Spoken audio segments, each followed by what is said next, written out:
Hello guys, नमस्कार। मैं हूं संजय और आप सबों को संजय मैथ्स यूट्यूब चैनल पर तहे दिल से फिर से स्वागत करता हूं गाइस। जैसा कि आप लोग जान रहे हैं कि हम लोग मेंस्ट्रुएशन का सीरीज देख रहे थे।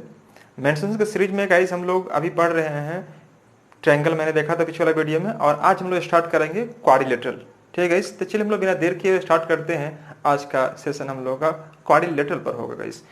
गाइस आइए हम लोग डिस्कस करते हैं फर्स्ट में इसका क्वाड्रिलेटरल पर। क्वाड्रिलेटरल को क्या बोलते हैं गाइस, एक बार ध्यान रखिएगा। क्वाड्रिलेटरल क्वाड्रिलेटरल की अगर बात करें गाइस, तो मान लीजिए कि यह एक क्वाड्रिलेटरल है और मैंने ये मेंशन कर दिया आपको A B C D. A B C D कहने मतलब क्या हुआ कि चार भुजाओं से घिरे हुए क्षेत्र को ही a figure which is bounded with four sides is to be called quadrilaterals. चतुर्भुज जिसको हम लोग हिंदी में बोलते हैं गाइस। अब बताइए गाइस कि ए बी सी डी इसके चार कोण हैं, तो आप जानते होंगे कि angle A plus angle B plus angle C plus angle D equal कितना होगा 360 डिग्री। ये आप ऐसे जानते हैं कि चतुर्भुज के चारों कोणों का सम जो होता है वह कितना होता है 360 डिग्री होता है। चलिए वेरी गुड। अब देखो यहाँ पर कि एंगल बी और एंगल सी को बोलते हैं हम लोग एडजेसेंट एंगल बोलते हैं। क्या बोलते हैं जिसको हम लोग एडजेसेंट एंगल बोलते हैं। या एंगल सी या एंगल डी को क्या बोलेंगे हम लोग एडजेसेंट एंगल। ये एडजेसेंट एंगल, ये एडजेसेंट एंगल देख पा रहे होंगे। या डी या ए को अगर हम बात करें तो भी क्या है ये एडजेसेंट एंगल। या हम ये बोल सकते हैं कि एंगल ए और एंगल बी क्या है गाइस एडजेसेंट एंगल, जिसको बोलते हैं हम लोग संलग्न कोण, हिंदी में बोलते हैं गाइस। मैंने क्या बताया आपको कि बी या सी का ग्रुप बना लीजिए, तो बी और सी को क्या बोलेंगे हम लोग जिसको एडजेसेंट एंगल। सी या डी की बात करें तो ए भी एडजेसेंट एंगल, डी या ए की बात करें तो भी एडजेसेंट एंगल, और ए और बी की बात करें तो भी यह कहलाता है एडजेसेंट एंगल, यानी कि संलग्न कोण। अगर हम बात करें साइड के लिए तो बीसी को ले लीजिए या सीडी को ले लीजिए, यह कहलाएगा एडजेसेंट साइड, राइट। उसी प्रकार से अगर हम यह बात करें कि डीए को ले लीजिए या ए बी को ले लीजिए, डीए और ए बी क्या है एडजेसेंट साइड है। आप बोल सकते हैं कि सी डी और डी ए क्या है एडजेसेंट साइड है। तो आपने देखा कि एडजेसेंट एंगल क्या है और एडजेसेंट साइड क्या है। चलिए आगे बढ़ते हैं गाइस। मैंने क्या किया कि यहां से एक ड्रॉ कर दिया डायगोनल्स, इसको बोलते हैं हम लोग डायगोनल्स बोलते हैं, जो हिंदी बोलते हैं गाइस विकर्ण। ठीक है, अब बताइएगा कि मैंने क्या किया गाइस, यहां से एक ड्रॉ किया परपेंडिकुलर, जिसका नाम मैंने मेंशन कर दिया यहाँ पर एच है, H1 है। यहां से मैं ड्रॉ किया एक परपेंडिकुलर, यह गाइस यह परपेंडिकुलर जिसका नाम मैंने दे दिया H2। अब पूछ दिया आपसे कि ए बी सी डी एक क्वाड्रिलेटरल है, इसका एरिया ज्ञात करें। तो याद रखिएगा कि area of quadrilateral A B C D equal क्या होगा, तो 1/2 इंटू डायगोनल्स। एक डायगोनल्स आपको दिया होगा, क्या है BD है, तो मैंने यहां पर कर दिया BD। ठीक है, BD कह दिया। अब यहां पर देखिएगा हाइट, तो हाइट क्या है H1 है और H2 है, कुछ नहीं करना है यहाँ पर guys, BD into H1 plus H2। ये BD क्या है आपका डायगोनल है, ध्यान रखिएगा।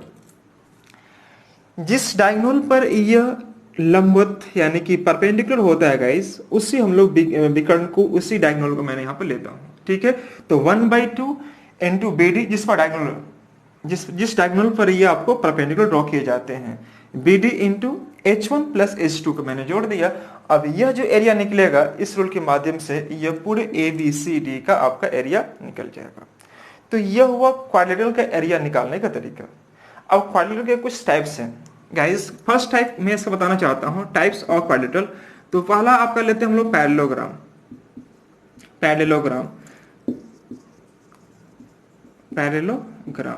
इसको बोलते हैं हम लोग गाइस समांतर चतुर्भुज। क्या बोलते हैं इसको हम लोग समांतर चतुर्भुज। मैं हिंदी में लिख दे रहा हूं समांतर चतुर्भुज।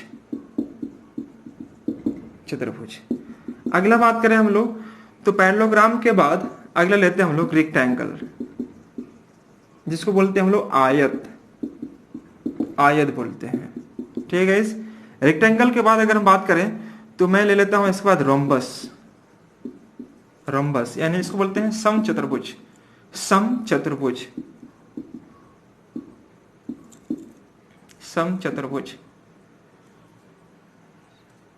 ठीक है जी, चतुर्भुज।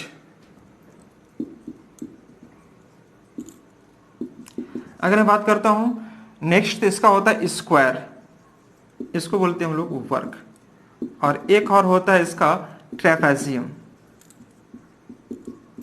इसको बोलेंगे हम लोग समलंब चतुर्भुज, समलंब चतुर्भुज, समलंब चतुर्भुज। ठीक है, तो आपने ये देखा, पहला पैरेललोग्राम हम लोग पढ़ना है, रेक्टेंगल देखना है, रोम्बस देखना है, स्क्वायर और ट्रेपेजियम, 1 2 3 4 और या 5, इनके बारे में हम लोग स्टडी करते हैं। तो चलिए गाइस, मैं फर्स्ट लेके चलता हूँ पैरेललोग्राम के बारे में, इसके बारे में जानकारी आपको देता हूँ कि पैरेललोग्राम पर क्वेश्चंस कैसे रहेंगे। पहले हम लोग बेसिक सीखते हैं, बेसिक के बाद हम लोग आगे देखेंगे ये क्वेश्चन इस पर कैसे रहेगा। मैं अभी क्वेश्चंस नहीं करवा रहा हूँ, पहले बेसिक आपको समझा देना चाहता हूँ। अगर बेसिक समझ आते हैं उसके बाद हम आपको लेके चलेंगे इसके क्वेश्चंस पर, कि क्वेश्चंस का सीरीज अलग से करवाएंगे आपको हम। ट्रायंगल का भी बहुत सारा क्वेश्चन करवाना है मेरे को, और उसके बाद इसका क्वाड्रिलेटरल करवाएंगे, फिर उसके बाद कर लेंगे हम लोग सर्कल का। गाइस यहाँ देखिएगा, ध्यान से गौर से देखिएगा, फर्स्ट मैं हेडिंग दे रहा हूं पैरेललोग्राम, पैरेललोग्राम। ठीक है, ये देखिएगा पैरेललोग्राम में करते क्या हम लोग, ये ध्यान से देखिएगा। पैरेललोग्राम में मान लीजिए गाइस ए बी सी और डी, ए बी सी और डी, यह पैरेललोग्राम है। इसमें आमने सामने की भुजा बराबर और पैरेलल्स होती हैं, यह और यह। मैं सीधे कह सकता हूं इसको कि A B parallel and equal, A B parallel and equal किसका, सी डी का। मैं यहाँ पर सी डी कह सकता हूँ, दोनों काम है, पैरेलल भी और इक्वल भी है। मैं अगर लेता हूँ यहाँ पर guys A D parallel and equal किसका, बी सी के बराबर है, यह मैंने ले लिया यहाँ पर बी सी। ध्यान से देखिएगा, यह साइड में लिया A B parallel to C D या इक्वल टू, दोनों काम होगा। मैं बात करूं एडी के लिए, तो एडी पैरेलल एंड इक्वल किसका होगा, बीसी के बराबर होगा। ये बात को समझिएगा, ध्यान से देखिएगा। अब रही बात इसके डायगोनल को समझिएगा, ये डायगोनल्स है गाइस, यह डायगोनल्स है। ठीक है, अब डायगोनल्स देखिएगा, डायगोनल्स ये बाइसेक्ट करता है, ये डायगोनल्स क्या हो जाएगा, बाइसेक्ट करेगा। लेकिन गाइस ध्यान से देखिएगा कि यह 90 डिग्री पर बाइसेक्ट नहीं करता, यहाँ पर 90 डिग्री एंगल नहीं बनता। गौर से सुनिएगा, यह बाइसेक्ट तो करेगा, ध्यान से देखिएगा, बाइसेक्ट तो करेगा पर 90 डिग्री एंगल यहाँ पर नहीं बनता है। तो ध्यान रखिएगा, यानी कि गाइस अगर मैं इसको ए मान लूं और इसको मैं बी मान लूं, मैं इस लंबाई को ए मान लिया और ये बी मान लिया, तो गाइस मैं सीधे कह सकता हूं यहाँ पर क्या, कि d1 square plus d2 square. अब d1 और d2 क्या है, तो d1 है आपका डायगोनल्स, ये d1 हो गया और ये हो गया आपका d2 हो गया। तो d1 square plus d2 square equal to होता है 2a square into a square plus b square. ये ध्यान रखिएगा। डायगोनल के केस में अगर बात की जाए तो डायगोनल में हमेशा याद रखिएगा कि यह साइड हो गया a और यह b हो गया, एडजेसेंट साइड्स, राइट। अब d1 क्या है, इसका डायगोनल्स है, और d2 क्या है, इसका डायगोनल्स है। तो d1 square plus d2 square equal to क्या होगा, 2a square plus b square. इसमें एक बात समझिएगा कि कोई भी एंगल अगर देखिएगा, एडजेसेंट एंगल का सम 180 डिग्री होता है। एडजेसेंट एंगल का सम 180 डिग्री मतलब कहने मतलब क्या है इसके, अगर यह थीटा है तो यह 180 माइनस थीटा होगा। गौर से सुनिएगा मैं क्या बोल रहा हूं, कि एडजेसेंट एंगल का सम 180 डिग्री होगा। तो अगर गाइस ये थीटा है तो यह कितना हो जाएगा, 180 माइनस थीटा हो जाएगा। अब मैं अगर इसके बारे में बात करूं, इसके बारे में, ठीक है गाइस, तो 180 माइनस थीटा, तो यह कितना हो जाएगा आपका, यह थीटा हो जाएगा। मैं इसके बारे में अगर बात करूँ गाइस, इसके बारे में, तो ये देखिएगा यह थीटा हो गया, तो यह कितना हो जाएगा, 180 माइनस थीटा हो जाएगा। आप गौर से सुनिएगा, सामने का कोण आप देख पा रहे होंगे, अगर यह थीटा है तो यह भी थीटा, मतलब एंगल B बराबर एंगल D भी मैं बोल सकता हूं, एंगल B बराबर एंगल D, यानी ऑपोजिट एंगल्स आर सेम। मैं बात करूं अगर C के बारे में, तो यह आपको A के बारे में दिखाई दे रहा होगा, अर्थात मैं बोल सकता हूं angle A equal to angle C, angle A equal to angle C। मैंने आपको दो चीज बताया, एक बार गौर से सुनिएगा। पहला चीज बताया कि इसका जो साइड है, आमने सामने की भुजा पैरेलल साइड इक्वल होंगे, आप देख पा रहे होंगे। दूसरी चीज मैंने बताया कि इसका डायगोनल्स जो होते हैं असमान होते हैं, मतलब बराबर नहीं होते हैं, डायगोनल असमान होते हैं, और वे बाइसेक्ट करते तो हैं लेकिन 90 डिग्री एंगल नहीं बनाते हैं। मैं इसके बारे में आपको जानकारी दे रहा हूं। दूसरी चीज मैंने बताया आपको क्या, कि इसके जो एडजेसेंट एंगल होते हैं, किसी भी दो एडजेसेंट एंगल का सम 180 डिग्री के बराबर होता है। अगर ये थीटा है तो यह कितना हो 180 माइनस थीटा, अगर यह 180 माइनस थीटा है गाइस तो यह हो जाएगा आपका थीटा। ठीक है गाइस, तो इस दृष्टिकोण से मैंने देखा तो यह आप देख पा रहे होंगे कि अपोजिट्स एंगल क्या हो गए, सेम हो गए। अब दूसरी चीज मैंने क्या बताया आपको गाइस कि इसका डायगोनल्स मैंने बताया कि अगर यह D1 है और यह अगर D2 है तो D1 square plus D2 square equal to क्या होगा 2A square B square. A और B क्या है, आप देख पा रहे होंगे कि A इसका एडजेसेंट साइड है, देखिए A और ये B। कोई दिक्कत किसी को? तो यह कुछ ज्योमेट्रिकल फैक्ट है, लेकिन हम लोग पढ़ रहे हैं क्या, मेंसुरेशन। तो मेंसुरेशन में इसका जानकारी और थोड़ा लीजिए। मेंसुरेशन में इसका यूज कैसे करते हैं हम लोग गाइस, देखिए चीजों को मेंस्ट्रुएशन से थोड़ा कोरिलेट करके पढ़ना होगा, तब थोड़ा सा आपको अच्छा लगेगा और समझ में ज्यादा आएगा। देखिएगा, अब रही बात मेंस्ट्रुएशन के दृष्टिकोण से जानना, तो आप ये जानते हैं कि गाइस अगर पेरीमीटर की बात करें हम लोग, पेरीमीटर, तो आप जानते हैं कि पेरीमीटर क्या हो जाएगा इसका गाइस, तो यह A है तो मतलब यह A, यह B है तो मतलब यह B, तो हम सीधे कह सकते हैं क्या कि 2A प्लस B, यह हो जाएगा इसका पेरीमीटर। दूसरी बात, अगर हम बात करें इसका एरिया की, एरिया की बात करेगा इस, तो एरिया जो होता है इसका बाबू, एरिया वो base into height, base into height होता है। अब हाइट कहां से होगा गाइस, तो ध्यान रखिएगा, मैं इसको अच्छे से ड्रॉ करता हूं, यहां से जो ड्रॉ किए रहेंगे यही कहलाएगा आपका हाइट। मैंने इसको h रिप्रेजेंट कर दिया और ये बनाया क्या आपका 90 डिग्री। तो यहां से यहां पर जो ड्रॉ किए हुए रहेंगे परपेंडिकुलर या दिया भी रहेगा आपको, तो बेस इनटू हाइट यूज करते हैं। एक तरीका और लीजिए, एक तरीका और, अगर एरिया अगर निकालना हो, हाइट नहीं मालूम है, तो कोई भी दो एडजेसेंट साइड लेंगे A और B, A और B, और उसके बीच का एंगल आपको गिवन रहेगा। मान लीजिए बाबू कि यहां पर ये एंगल आपको थीटा दिया हुआ है, तो A और B साइन थीटा। अगर मान लीजिए यहां निकालना है तो A और B साइन थीटा, यहाँ का एंगल आपको दिया हुआ या गिवन रहेगा आपको।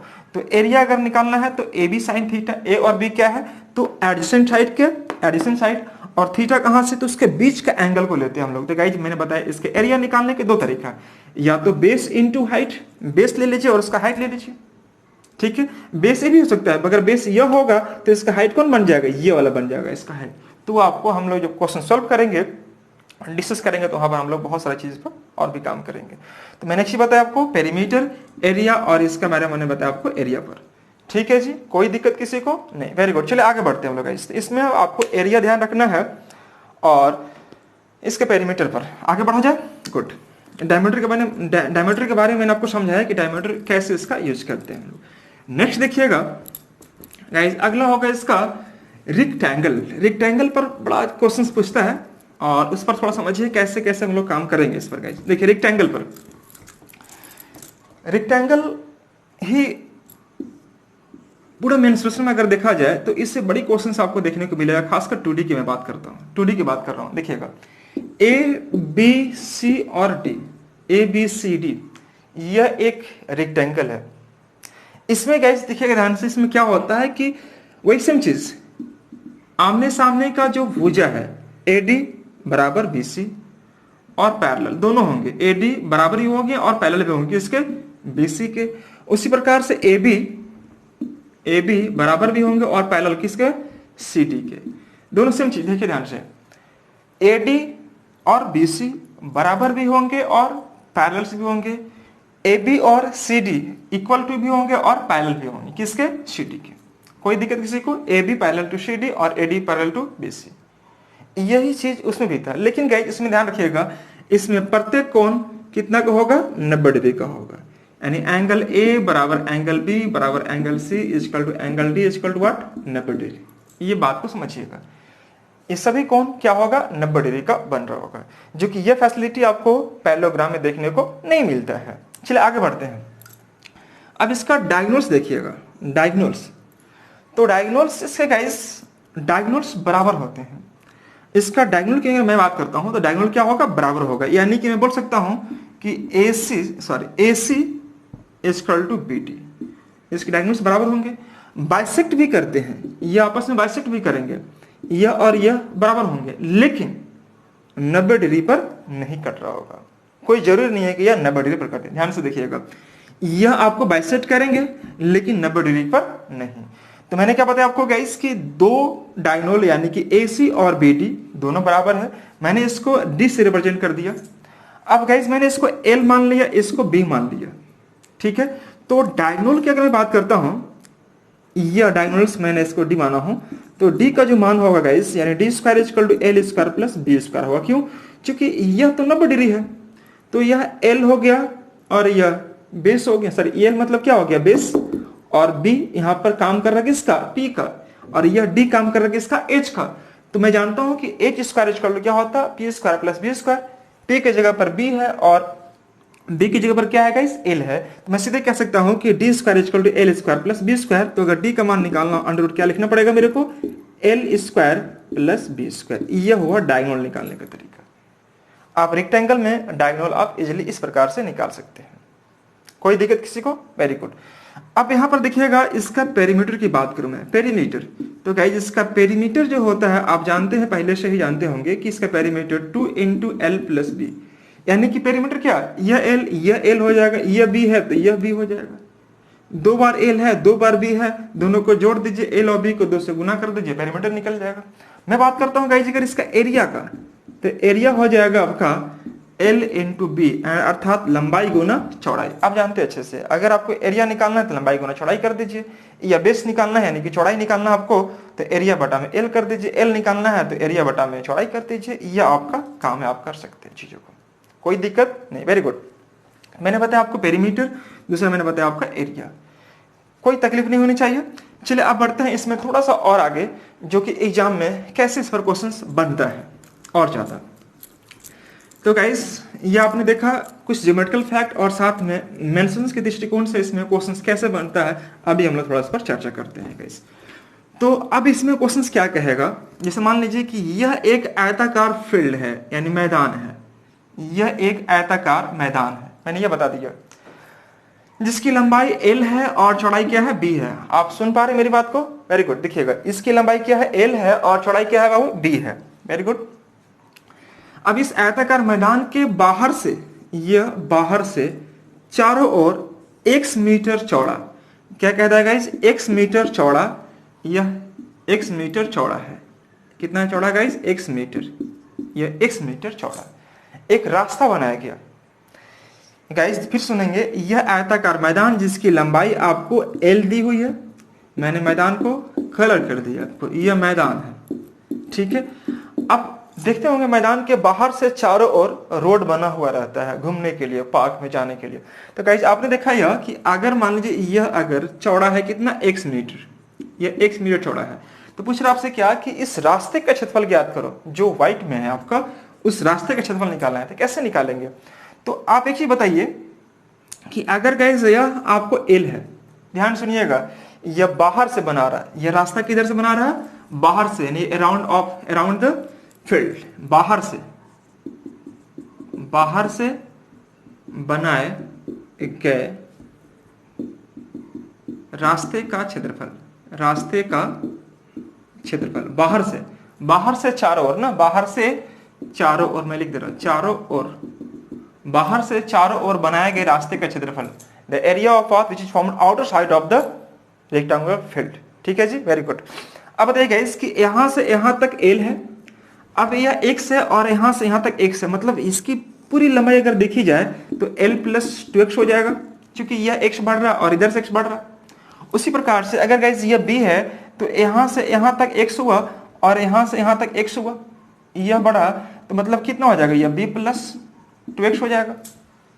तो आप देख पा रहे हो कि बड़ा वाला जो आपको फील्ड दिख रहा होगा, ये बड़ा पूरा, इसमें कह सकते हैं हम लोग कि रास्ते का एरिया को भी काउंट में कर रहा हूं। तो यह देखिएगा कि l प्लस 2x और यह होगा b प्लस 2x। अब नीचे वाला एरिया देखिएगा, इसका नीचे वाला फील्ड जो दिखाई दे रहा होगा साइडेड में, यह l है और यह b है। तो कैसे निकालेंगे, मैं यहाँ पर लिख दे रहा हूं, एरिया ऑफ पाथ, रास्ते का क्षेत्रफल which is formed outer side of the rectangular field, यानी कि बाहर से बनाए गए उस मैदान के चारों ओर रास्ते का क्षेत्रफल क्या होगा, लिख लीजिएगा, बाहर से बनाए गए रास्ते का क्षेत्रफल क्या होगा। तो मैं लिख दे रहा हूँ जिसका एरिया, रास्ते का क्षेत्रफल मैं सीधे लिख दे रहा हूँ, रास्ते का क्षेत्रफल यह क्या होगा। तो मैंने देख रहा हूँ क्या कि इसका गाइस बन रहा है l प्लस 2x और b प्लस 2x, यह पूरा l plus 2x b plus 2x। नीचे लगा क्या है, l और b है, मैंने यहाँ पे लिख दिया l माइनस b।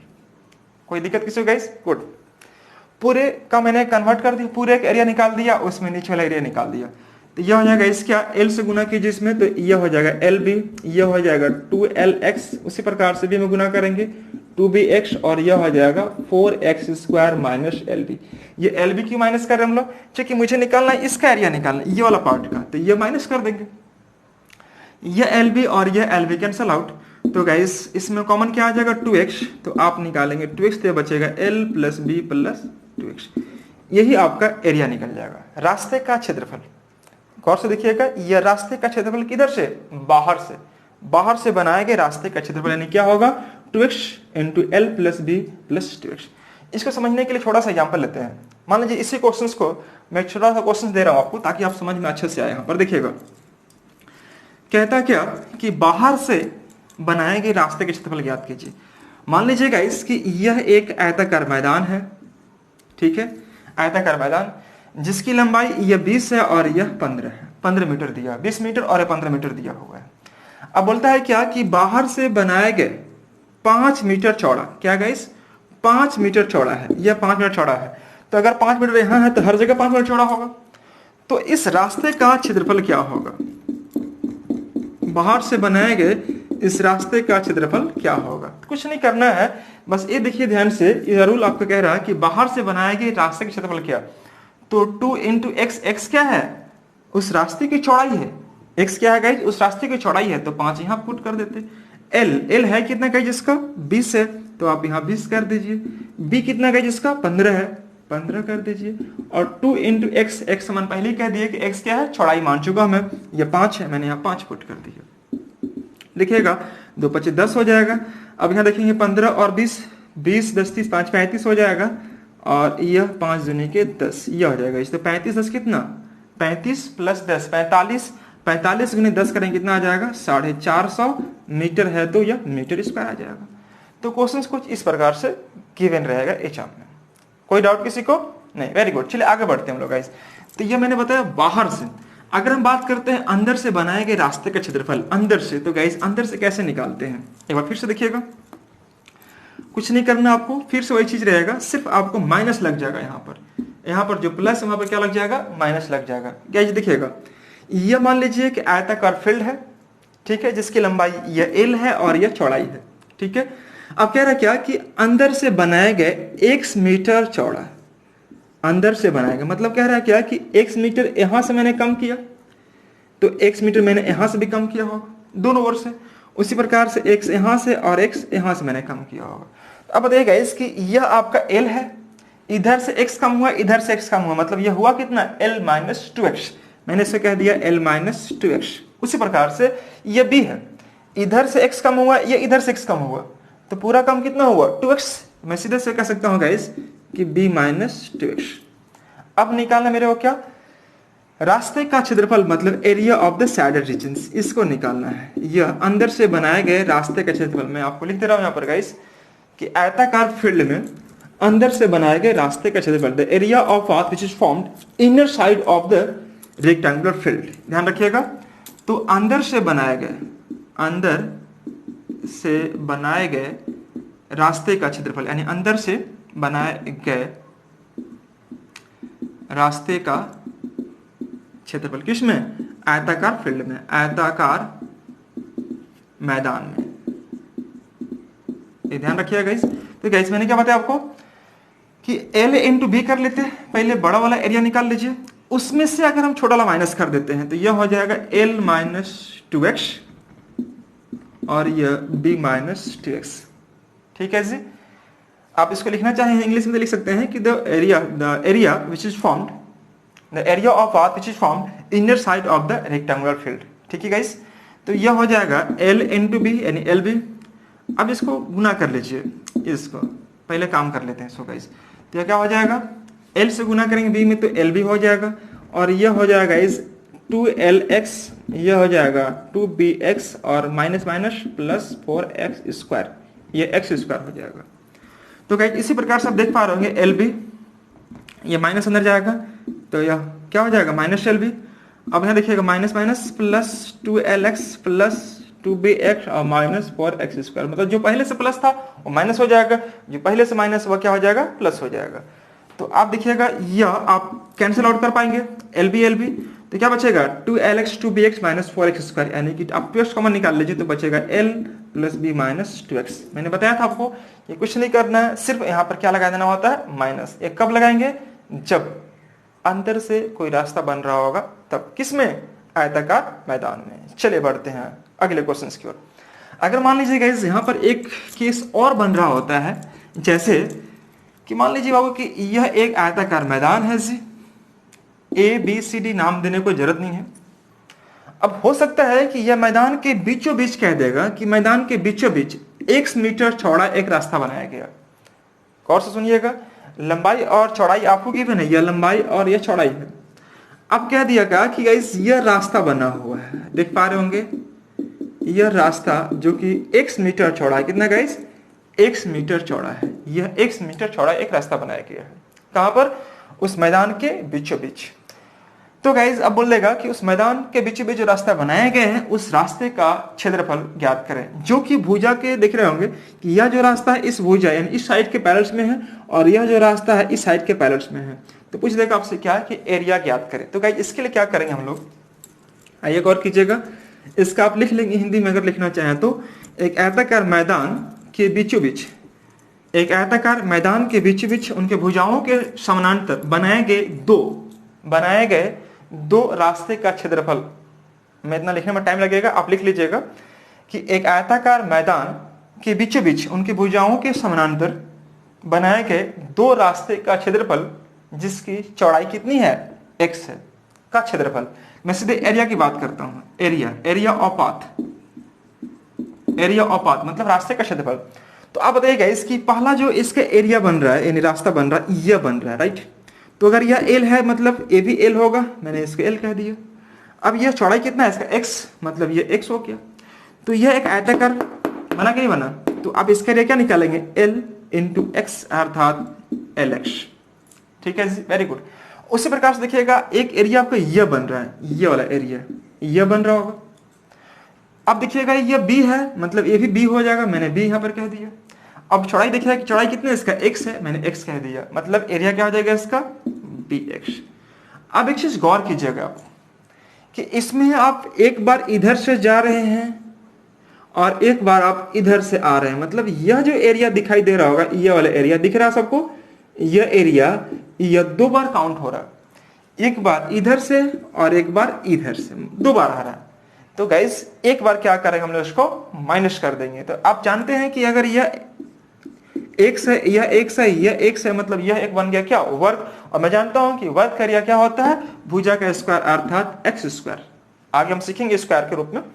तो अब क्या करेगा इस यहाँ पर x कॉमन निकाल दीजिए, तो यह हो जाएगा l plus B minus X, यानी x क्या है, उस रास्ते का चौड़ाई, x जो है रास्ते का चौड़ाई है, यानी कि बेस, ब्रेथ बोल सकते हैं इसको, रास्ते का चौड़ाई। कोई डाउट किसी को गाइस? तो मैंने यह बताया आपको रेक्टेंगल के रूप में यह कुछ केस था। आगे बढ़ा जाए, वेरी गुड। नेक्स्ट देखते हैं हम लोग यहाँ पर, ज्यादा टाइम नहीं लेंगे, सिर्फ मैं फॉर्मूला डिस्कस कर रहा हूँ, इसके बाद मैं आपको लेकर चलूंगा क्वेश्चंस पर। तो थोड़ा आराम से सीखिए, पहले फॉर्मूला को अच्छे से आप लर्न कर लीजिए, हम फिर स्टार्ट करते हैं इस पर क्वेश्चंस, राइट।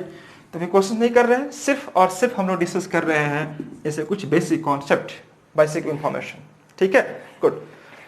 चलिए हम लोग नेक्स्ट देखेंगे रोम्बस।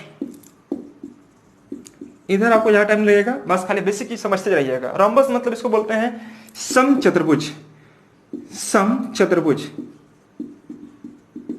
समचतुर्भुज, ठीक है। रोम्बस, रोम्बस क्या है आइए समझते हैं। रोम्बस जो है गाइस, मान लीजिए कि यह एक इस प्रकार से मैंने बनाया, यह इस प्रकार से रोम्बस दिख रहा, हाँ दिख चलेगा। देखिए इसमें क्या होता है गाइस कि मान लीजिए ए बी सी और D, A B C D एक रोम्बस है। तो इसमें पहला चीज क्या होगा कि सभी भुजा यह बराबर होगा, आमने सामने की भुजा पैरेलल तो होगा ही होगा। देखिएगा A D parallel to B C और A B parallel to C D, यह होगा। और इसमें मैं एक बात और कह सकता हूं, ए बी बराबर बी सी बराबर सी डी बराबर डी ए, सब के सब ए बी बराबर बी सी बराबर सी डी बराबर डी ए, ये सब के सब बराबर होगा। और सुनिएगा इसमें सही भुजाएं आपस में बराबर होती हैं और आमने सामने की भुजाएं क्या, पैरेलल। कोई डाउट किसी को नहीं। अब रही बात इसका डायगोनल समझते हैं, या डायगोनल से यानी विकर्ण है गाइज। इसके विकर्ण जो कि अभी तक जितना मैंने पढ़ा, पैरेललोग्राम पढ़ा और रेक्टेंगल पढ़ा, ये बाइसेक्ट तो हो रहा था, सभी में, लेकिन ये एंगल 90 डिग्री नहीं बन रहा था। किसमें, पैरेललोग्राम में और रेक्टेंगल में। तो जो नहीं बन रहा था 90 डिग्री, वह यहां पर आपको बन रहा होगा, ये 90 डिग्री। बात को फिर से गौर करेंगे। रोम्बस में क्या है कि आमने सामने की भुजा पैरेलल और सभी भुजा आपस में समान होती हैं, इन लेंथ में बराबर हो गए। दूसरी चीज, अगर मैं इसके यह बात करता हूं, क्या चीज, अगर मैं बात करता हूं इसका डायगोनल्स के बारे में बात करता हूं, तो यह गाइस डायगोनल जो होते हैं बाइसेक्ट करते हैं एक दूसरे को, यह बराबर बराबर भाग में डिवाइड होगा, यह और यह दोनों बराबर बराबर भाग में डिवाइड करेगा और साथ में 90 डिग्री पर, यानी मैं बोल सकता हूं कि रोम्बस यानी कि समचतुर्भुज के विकर्ण एक दूसरे को 90 डिग्री पर समद्विभाजित करते हैं। शुद्ध हिंदी ना, समद्विभाजित करते हैं। विकर्ण, किसके विकर्ण, रोम्बस के विकर्ण एक दूसरे को 90 डिग्री के एंगल पर बाइसेक्ट करते हैं। तो आपने देखा कि यह बनाएगा कितना, 90 डिग्री बनाएगा। इसके डायगोनल्स आपस में समान नहीं होते हैं, अर्थात मैं कह सकता हूं क्या कि AC not equal to BD, इसके डायगोनल्स बराबर नहीं होते हैं, यह और यह बराबर नहीं होगा। ठीक है जी। तो हम यह कह सकते हैं कि अगर मैं इसका नाम O दे दूं तो AO बराबर OC, BO बराबर OD। मैं यह कह सकता हूं कि AO बराबर OC और OB बराबर OD, चूंकि बाइसेक्टर है, यह बाइसेक्ट हो जाएगा। ठीक है। मैं ये भी कह सकता हूं इसमें एक एडिशनल चीज कि ये एंगल बाइसेक्टर होते हैं, ये एंगल बाइसेक्टर होते हैं गाइस, ध्यान से देखिएगा, ये एंगल बाइसेक्टर होते हैं। अब यह हुआ ज्योमेट्रिकल फैक्ट, लेकिन हम लोग पढ़ रहे हैं क्या, मेंसुरेशन। तो इस मेंसुरेशन में कैसे यूज करते हैं इन सब चीजों को, आइए थोड़ा देखते हैं। इस सब चीजों के बारे में आपको ज्योमेट्री जब पढ़ाएंगे हम लोग या पढ़ेंगे, तो वहां पर चीजों को एक एक चीज करके आप नोट करवा के लिख पाएंगे। ठीक है। अभी बेसिक नॉलेज आपको दे रहे हैं, बेसिक इंफॉर्मेशन, ताकि आप थोड़ा हल्का फुल्का जान लीजिए। इसका यूज हम लोग खासकर मेंसुरेशन में बड़ा जबरदस्त तरीके से करेंगे हम लोग। ठीक है। क्वेश्चन थोड़ा सा घुमा कर पूछेगा तो आप जानिएगा, थोड़ा सा अच्छा लगेगा। ठीक है गाइस, गुड। अब रही बात इसका कुछ मेंसुरेशन के दृष्टिकोण से कुछ फैक्ट समझिएगा। तो पहला चीज कि इसके पेरीमीटर की बात करें हम लोग, पेरीमीटर। जी हाँ, आपने सही सुना, क्या, पेरीमीटर। पेरीमीटर क्या होगा इसकी, 4 इंटू साइड, अर्थात 4 इंटू ए, यह क्या है, ए, 4 इंटू ए, 4 गुने भुजा कर दीजिएगा, इसका पेरीमीटर निकल जाएगा। अगर मैं बात करता हूं गाइज इसका एरिया की, एरिया का, तो गाइज इसका एरिया जो होगा मेरे भाई, एरिया वह क्या होगा, तो आइए देखिएगा, एरिया बनेगा 1/2 D1 इंटू D2। अब D1 और D2 क्या है, तो गाइज यह जो D1 दिख रहा होगा, मैं आपको मेंशन कर दे रहा हूं कि AC को मैंने D1 कह दिया और BD को कह दिया D2 कह दिया, यानी कि इसे डायगोनल से मेरे भाई, ये डायगोनल्स, ये D1 हो गया और यह क्या हो गया आपका गाइस, D2 हो गया। तो इसका एरिया जो निकलेगा वह क्या निकलेगा, इसका D1/D2। कोई दिक्कत किसी को नहीं, वेरी गुड।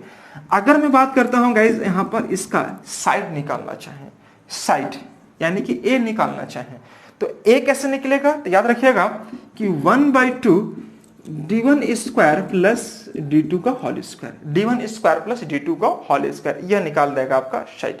मैं एक चीज और मेंशन करना चाहूंगा गाइज, यहां पर एक रूल और समझिएगा कि D1 square plus D2 square equal to होता है 4A स्क्वायर। यह A है बाबू ना, क्या है, A है।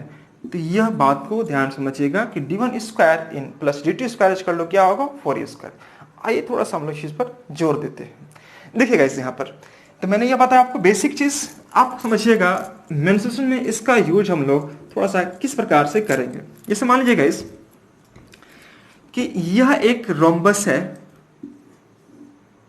यह एक रोम्बस है, ठीक है, ए बी सी और डी। जैसे कि मैंने बताया आपको साइड इसमें इक्वल होते हैं, यह ए यह ए यह ए और यह ए होगा, कोई दिक्कत किसी को नहीं, वेरी गुड। सभी साइड बराबर होगा। और मैंने एक और मेंशन किया था कि यह डायगोनल्स आपस में बराबर यह बराबर भाग में डिवाइड हो रहा होगा, ये और ये बराबर में डिवाइड होगा, और यह जहां पर कटता है यह बनाता है कितना, 90 डिग्री बनाता है, मैंने ये बताया था। ठीक है जी। अब बताइए गाइस कि अगर यहां से यहां तक यह मान लीजिए यह D1 है, यह D1 है, तो यह D1/2 हो जाएगा और यह D1/2 होगा। हो गया नहीं होगा, उसका आधा कर देंगे। अगर हम यह D2 मान चुके हैं तो यह गाइस D2/2 होगा और यह D2/2 होगा, मतलब यहां से यहां तक D2/2 होगा। अब आप समझिएगा कि अगर 90 डिग्री अगर एंगल यहां बन रहा हो, 90 डिग्री एंगल यहां बन रहा है, तो गाइस यह क्या बन जाएगा, इसका हाइपोटेनस बन जाएगा। आप जानते होंगे अच्छे से कि गाइस अगर मान लीजिए कि यह P है और B है तो यह क्या होगा, H होता है। तो मैं जानता हूं कि H स्क्वायर का मान क्या होता है, P square plus B square होता है। तो इसी रूल का मैं यहां पर यूज कर रहा हूं। आप गाइस यह समझिएगा कि यह अगर H है, ये देख रहे हो ना, 90 के सामने मतलब क्या H है, तो A स्क्वायर का जो मान होगा D1/2 का होल स्क्वायर और D2/2 का होल स्क्वायर, यह होगा। अब जैसे ही गाइस यहां से देख पा रहे होंगे आप, A स्क्वायर का अगर मान निकालेंगे तो गाइस यह क्या हो जाएगा, 1/4 D1 square plus D2 square. कोई दिक्कत? आप बोलेंगे सर 1/4 कहां से, तो मेरे भाई यहां पर देखिएगा 4 आएगा, यहां 4 आएगा, स्क्वायर करने के बाद आएगा। ठीक है जी। तो हमने क्या कर दिया कि 1/4 को बाहर निकाल दिया, बचा क्या आपका D1 square plus D2 square. अब क्या निकालना मेरे को, साइड। तो साइड निकालने के लिए क्या करेंगे हम लोग गाइस कि A का जो मान होगा अंडर रूट कर देंगे। तो अंडर रूट करेंगे अगर गाइस तो 1/4 का वर्गमूल क्या आ जाएगा, 1/4 का वर्गमूल आ जाएगा 1/2 और लग जाएगा किस पर आपका, तो यह लग जाएगा D1 square plus D2 square पर। यह भाई यही बात मैं आपको समझाना चाह रहा था कि साइड अगर निकालना चाहें, या A क्या है, साइड है, यह जो A है वह साइड है। अगर साइड निकालना चाह रहे हैं तो क्या करना होगा, 1/2 D1 प्लस D2 का, यह क्या करना पड़ेगा, under root D1 square plus D2 square, यह करना होगा। और अगर गाइस ये आप जानना चाहते हैं कि यह कैसे होता है, तो एक बार और थोड़ा टाइम दे दीजिए मेरे को, यहाँ पर समझ लीजिए कैसे करेंगे हम लोग इस चीज को। तभी जस्ट मैंने बताया कि अगर A इक्वल टू 1/2 और यह D1 square plus D2 square है गाइस, यह क्या है, D2 स्क्वायर है। तो मैं अगर 2 से गुना कर दूं इसमें तो क्या हो जाएगा, 2A और यह हो जाएगा D1 square plus D2 square, यह हो जाएगा। अगर फिर से मैं दोनों तरफ स्क्वायर कर देता हूं, फिर से दोनों तरफ स्क्वायर करता हूं, तो यह बन जाएगा इसके आपका 4A स्क्वायर, अब यह हो जाएगा D1 square plus D2 square. Same चीज दिख रहा है यहाँ पर, D1 square plus D2 square क्या हो जाएगा, 4A स्क्वायर। तो मैंने यह बताया आपको बेसिक इन्फॉर्मेशन किसमें, रोम्बस में। हम लोग क्वेश्चन डिस्कस करेंगे अगले वाले वीडियो में। ठीक है जी, वेरी गुड। चलते हैं नेक्स्ट, अगला पार्ट क्या होगा जिसमें रोम्बस के बाद नेक्स्ट होगा आपका स्क्वायर। स्क्वायर देखिएगा, पहला देखा मैंने क्या इसमें गाइस, पहला देखा पैरेललोग्राम, फिर रेक्टेंगल पर, फिर रोम्बस, ये देखा। और नेक्स्ट मैं देखने जा रहा हूं स्क्वायर। फटाफट सिर्फ मैं फॉर्मूला करवा रहा हूं। यह स्क्वायर, मान लीजिए यह स्क्वायर है, यह स्क्वायर है, ABCD, इसमें सभी भुजा बराबर तो होगा ही होगा, आप जानते हैं अच्छे से। ये सभी कोण 90 डिग्री बनाएगा, जो कि रोम्बस में नहीं था, सभी कोण 90 डिग्री का नहीं था गाइस, ये आपने देखा। तो गाइस मैं यहाँ पर सीधे कह सकता हूँ क्या कि स्क्वायर में, स्क्वायर जैसे दिख रहा है ना जी, चलिए कोई बात नहीं दिख रहा तो मान लीजिए आप ना, ये स्क्वायर। तो इसमें पहला चीज क्या होगा कि सभी भुजा AB बराबर BC बराबर CD बराबर DA, यह बराबर होगा। मैंने इसको A एज्यूम कर लिया, क्या गाइस, A, यह मैंने A मान लिया, A और यह A हो गया। ठीक है जी, वेरी गुड। अगर हम बात करते हैं इसका एंगल की, तो एंगल आपने देखा A बराबर B बराबर एंगल C बराबर एंगल D का मान कितना होगा, 90 डिग्री होगा, ये आपने देखा। अब एक चीज और समझिएगा, इसमें आमने सामने के भुजा ये का सब के सब बराबर होगा, ये तो मैंने बता दिया। ये पैरेलल्स तो होगा ही होगा, आप इस चीज जानते हैं, मेंशन करने की कोई जरूरत नहीं यहाँ पर। यह पैरेलल्स, यह इसके पैरेलल्स होंगे। चलिए आगे बढ़ते हैं हम लोग, समझने वाली बात, इसका डायगोनल्स और इसका डायगोनल्स। डायगोनल्स वर्ग में बराबर होते हैं, मैंने यहाँ पर स्क्वायर कर दिया, स्क्वायर यानी कि वर्ग। डायगोनल्स कहने मतलब क्या कि AC, यहां पर क्या हो जाएगा, AC equal to BD, AC equal to BD, यह क्या कहलाएगा, D मैंने एज्यूम कर लिया, D, यह बराबर होते हैं। ठीक है, और bisect each other at 90 degree, ये भी क्या करेंगे, 90 डिग्री पर कट रहे होंगे, यह बाइसेक्ट करेगा ही, यह आपको काम करता है, कोई दिक्कत किसी को। तो ज्योमेट्रिकल फैक्ट मैंने क्या बताया आपको कि यह बाइसेक्ट कर रहा होगा किस पर, 90 डिग्री पर। लेकिन ध्यान रखिएगा इसमें प्रत्येक कोण 90 डिग्री का बन रहा है। सेम चीज आपको रंबस में था, यह सेम चीज रंबस में था, लेकिन 90 डिग्री के कोण एंगल नहीं बन रहा था। यहां पर बाइसेक्ट कर रहा था, ये बाइसेक्ट कर रहा था, लेकिन वह एंगल 90 डिग्री का नहीं था, इसलिए उसका नाम क्या पड़ गया, रंबस, और इसका नाम क्या हो गया आपका, स्क्वायर। उसमें डायगोनल्स अलग अलग थे, इसमें डायगोनल्स क्या है, बराबर है। ये कुछ डिफरेंसेस को समझिएगा, दिमाग में रखिएगा। अब बात करते हैं इसका मेंस्ट्रुएशन के पॉइंट ऑफ व्यू से। पेरीमीटर की बात करें तो 4 इंटू साइड अर्थात 4a। अगर मैं इसका एरिया की बात करूं गाइस, तो आप जानते हैं कि साइड का होल स्क्वायर यानी कि a का होल स्क्वायर, या a का होल स्क्वायर, या हम कह सकते हैं कि d स्क्वायर बाई 2। जितना भी d दिया रहेगा, बहुत सारा बच्चा डायगोनल से प्लस साइड निकालता है, उसके बाद एरिया निकालता है। कुछ नहीं करना, d स्क्वायर बाई 2 कर दीजिएगा, आपका एरिया निकल जाएगा। या अगर पेरीमीटर दिया हुआ है तो पेरीमीटर क्या करेंगे, p square by 16, p square by 16 कर दीजिएगा, तो क्या निकल जाएगा, एरिया किसका, इस वर्ग का। कोई दिक्कत किसी को नहीं। पहले मैंने बताया आपको पेरीमीटर, ये हुआ एरिया, पेरीमीटर और यह एरिया, कोई दिक्कत नहीं होनी चाहिए।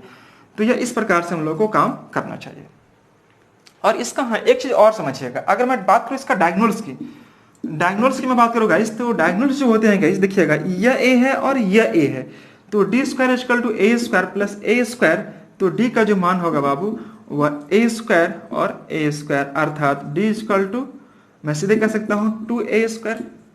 यह तो 2a स्क्वायर में 2 का तो वर्गमूल नहीं निकलेगा, तो 2 हो जाएगा, और यह बचे क्या आपका a, यानी कि d इक्वल टू √2a। यह हुआ वर्ग का विकर्ण होता है, कोई दिक्कत किसी को नहीं।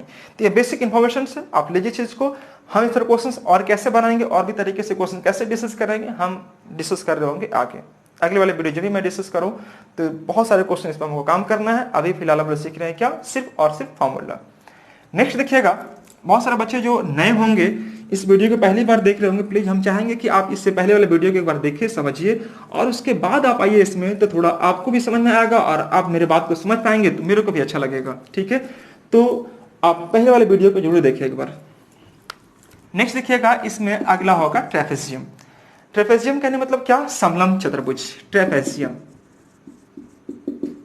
ट्रेपेजियम मतलब समलम, समलम चतुर्भुज,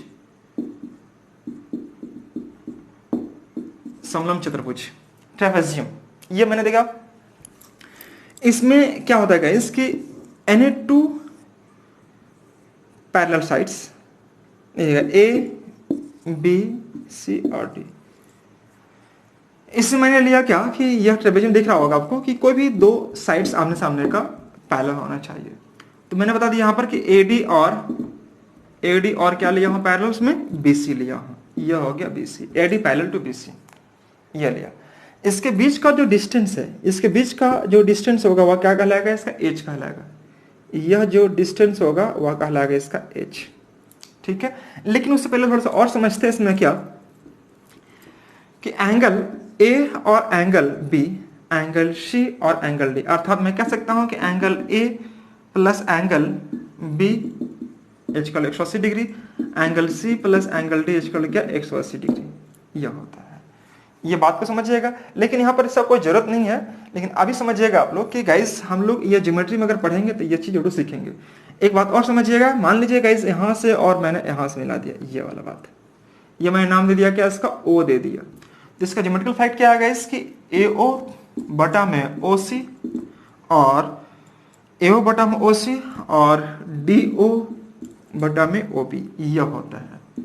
ये मैं बता रहा हूँ ज्योमेट्रिकल फैक्ट, ज्योमेट्री के दृष्टिकोण से आपको यह पढ़ने को मिलेगा। AO बाई OC और यह देख रहे होंगे OD बाई में या DO बटा में OB, कोई दिक्कत किसी को नहीं। अब एक बात और समझिएगा कि गाइस अगर यह समलम चतुर्भुज है, यह समलम चतुर्भुज है ABCD, यह समलम चतुर्भुज है। ठीक है, अब इसके मिड पॉइंट, मान लीजिए कि यह मिड पॉइंट यह है, यह E है और यह F है, यह क्या है, E and F are the midpoint on the side AB and CD respectively। अगर ABCD एक ट्रेपेजियम है जिसमें AD पैरेलल टू BC है, क्या है guys, AD parallel to BC है, in which E and F are the midpoint on the side AB and C D respectively. तो हम सीधे कह सकते हैं क्या कि ई एफ को जो मान होगा, ई एफ का जो वैल्यू होगा बाबू कि 1/2 A B plus C D या डी सी, कोई दिक्कत नहीं, ये आप लोग कह सकते हैं। तो ये मैंने बताया आपको ज्योमेट्री के दृष्टिकोण से कुछ महत्वपूर्ण बातें जिसका यूज हम लोग मेंसुरेशन में भी कर सकते हैं और यहाँ पे भी एग्जाम में क्वेश्चन पूछता है। ठीक है जी, वेरी गुड। अब बात करते हैं इसका मेंसुरेशन के पॉइंट ऑफ व्यू से एग्जाम में क्वेश्चंस या फॉर्मूला किस प्रकार से रहेगा। तो आइए देखिएगा, फर्स्ट मैं बताने जा रहा हूं इसका फर्स्ट फॉर्मूला क्या है कि इसके बीच का जो डिस्टेंस होगा, इसको क्या कहेंगे हम लोग, एच कहते हैं, हाइट कहते हैं, जो कि बनाया कितना 90 डिग्री बनाएगा। तो आप लिख लीजिएगा इस, मैंने इसको एल कह दिया और इसको एम कह दिया, एल और एम, और यह हाइट कितना है इसका एच है। तो area of trapezium, area of trapezium यानी समलंब चतुर्भुज के क्षेत्रफल 1/2 सम ऑफ पैरेलल साइड्स, याद रखिएगा सम ऑफ पैरेलल साइड्स। तो सम पैरेलल साइड क्या है, एल है और यह क्या है, एम है। तो यहां पर मैंने कर दिया L plus M into height, यानी कि हाइट क्या, डिस्टेंस, हाइट की जगह पर डिस्टेंस ही मेंशन कर दीजिए, distance between parallel side, distance between parallel sides, जिसको मैंने मेंशन कर दिया h यहां पर। ये h क्या है, मैं यहां पर लिख दे रहा हूं कि h जो है वह distance between parallel sides. h क्या है guys, distance between parallel sides. तो मैंने रख दिया क्या 1/2 l प्लस m, l और m क्या है, मैं एक बार फिर से मेंशन कर दे रहा हूं, लिख लीजिएगा आप कि 1/2 sum of parallel sides, the length जो है वह सम कर दी किसका, पैरेलल साइड्स का, और इन दोनों का जो बीच का जो डिस्टेंस होगा ये इसी को हम लोग हाइट के रूप में यूज करते हैं, 1/2 into L plus M into H, यह होता है। कोई दिक्कत किसी को। एक और जरूरी बात यह मत भूलिएगा जरूर, इसमें एक चीज और समझिएगा कि मान लीजिए एल है एम है और मैंने इसको मान लिया P और ये मान लिया मैंने Q, ये L M और PQ। गाइज इसका जो डिस्टेंस आप देख पा रहे होंगे, यह डिस्टेंस मैं इसको अच्छे से मेंशन करता हूं, यह जो डिस्टेंस है मैंने इसको D1 कह दिया और इसको मैंने D2 कह दिया, यह हो गया D2। तो डायगोनल के केस में D1 square plus D2 square, D1 square ध्यान रखिएगा, यह D1 हो गया और यह D2 हो गया, D1 square plus D2 square equal to क्या होगा। तो गाइज क्या करते हैं हम लोग कि एल स्क्वायर और एम स्क्वायर, ध्यान रखिएगा एल और एम के बारे में क्या पूछा आपसे कि sum of square of diagonal of the trapezium, इसका पूछ रहा है। तो बजाय हम लोग करेंगे क्या कि P square plus Q square 2 into या 2LM।